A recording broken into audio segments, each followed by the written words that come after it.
Well, we had some more economic data come out this morning, but the numbers were actually pretty surprising. Let's dive through it. So, for those of you that weren't aware, we had a Producer Price Index released this morning, or PPI for short. PPI is basically another measure of inflation, except it is on the producer's side of things instead of the consumer's side of things. But what exactly does that mean? Basically, in short, the PPI number that you're seeing measures how much companies that produce stuff make when they sell their products.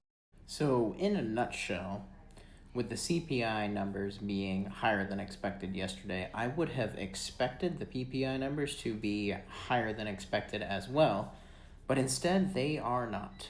So this is just kind of funny to see because you would expect that tariffs are pushing up the costs for producers to actually produce their own products, but clearly it's not.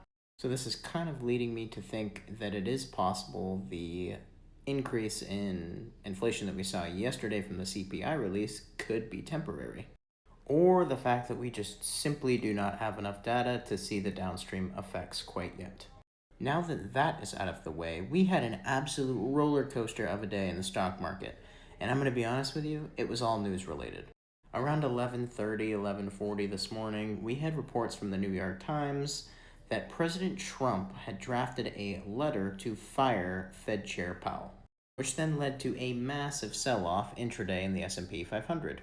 Then 20 minutes later, we got a comment from President Trump himself saying that he was actually not planning on doing anything when it came to firing Fed Chair Powell.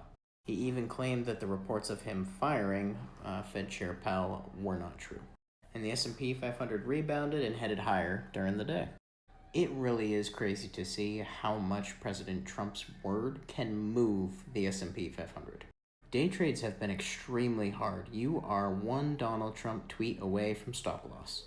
I also wanted to comment on something that I think is absolutely insane. So retail now owns 14% of single stock trading. Individual investors' top 3 stocks right now are Apple, Nvidia, and Tesla. And now retail owns over $1 trillion worth of just those 3 stocks. Never underestimate the power of retail. And of course, to end off the video, an update on the Roth IRA challenge, almost to $3,900, closely approaching $4,000, up 10.6% year to date, and going strong.